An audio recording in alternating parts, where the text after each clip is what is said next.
The left is known for playing dirty in politics, at least over the last few years, and it seems the GOP has finally caught on to the strategy, forcing the Democrats to defend higher taxes, bloating the IRS, and spying on people's bank accounts with a recent series of bills up on Capitol Hill.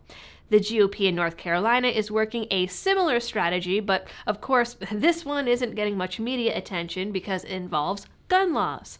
Naturally, the right is voting to get rid of a certain set of gun laws, and the left is voting to keep them. It just so happens that these gun laws, like most of early gun control, were established as part of Jim Crow.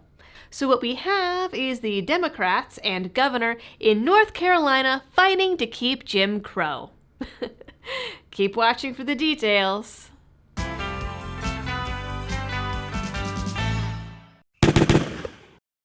Hello everyone and welcome back to the channel. People are not kidding when they say that kids are little petri dishes and disease vectors because I am, once again, sick. So I apologize if I sound like I'm talking through a fishbowl. Literally perfectly healthy without so much as a cold for years, have a kid, and now bam, third cold in about 10 months.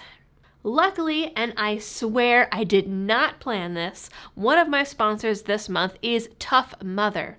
Tough Mother is a secret weapon for defending your health.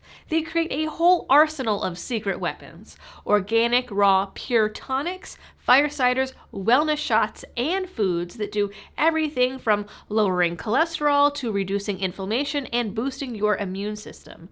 I am super into natural remedies, but didn't get around yet to restocking my cabinet after the last round of sickness hit the house, so their package came just in time. Tough Mother is Texas-based and veteran-owned, and you can check them out at toughmotherbrand.com. From one tough mother to another.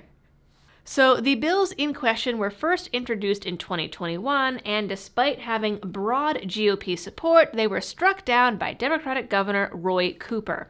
Now that they have a bigger majority, Republicans have introduced them again as Senate Bills 40 and 41. Current law requires anyone looking to buy a gun to first appeal for permission and a permit from the county sheriff. This is separate and different from a concealed carry permit, but still requires the person looking for permission to prove to the sheriff that they're of good moral character. Illegal. Love that. Even if you're looking to gift or inherit a gun from a family member.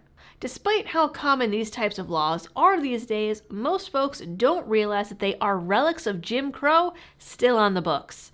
This particular law was enacted in 1919 as a way to keep guns out of the hands of black folks without passing a law saying that only white people could own guns, because being that obvious about it technically wasn't allowed. Obviously, the enforcement of that law has evolved over time, but still gives these sheriffs arbitrary power over who gets to have a gun and who doesn't.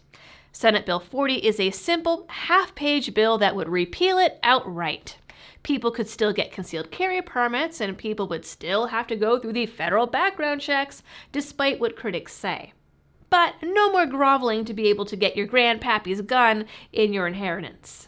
The other bill, SB 41, or Protect Religious Meeting Places, would change current laws that prohibit anyone from carrying a firearm onto school grounds to allow people with a concealed carry permit to carry guns on school property after hours if the building is being used for religious services, which is a lot of ifs and thens. Critics, including the governor, completely misread it as allowing children to bring guns to school. Seriously, they have issued statements suggesting that people will abuse these laws to turn school bathrooms into gun drop-off points so that kids can go on shooting sprees.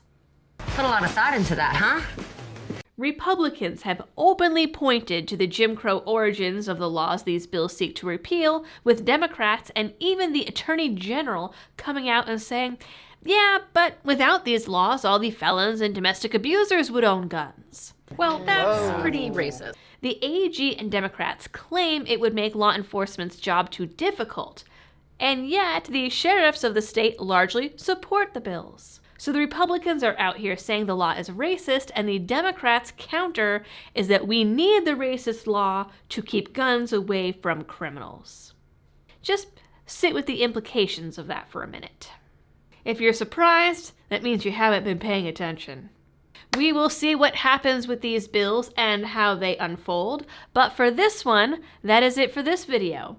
So please like, share, and subscribe if you are new here. Drop a comment for the algorithm powers that be. And as always, thanks for tuning in, and happy shooting.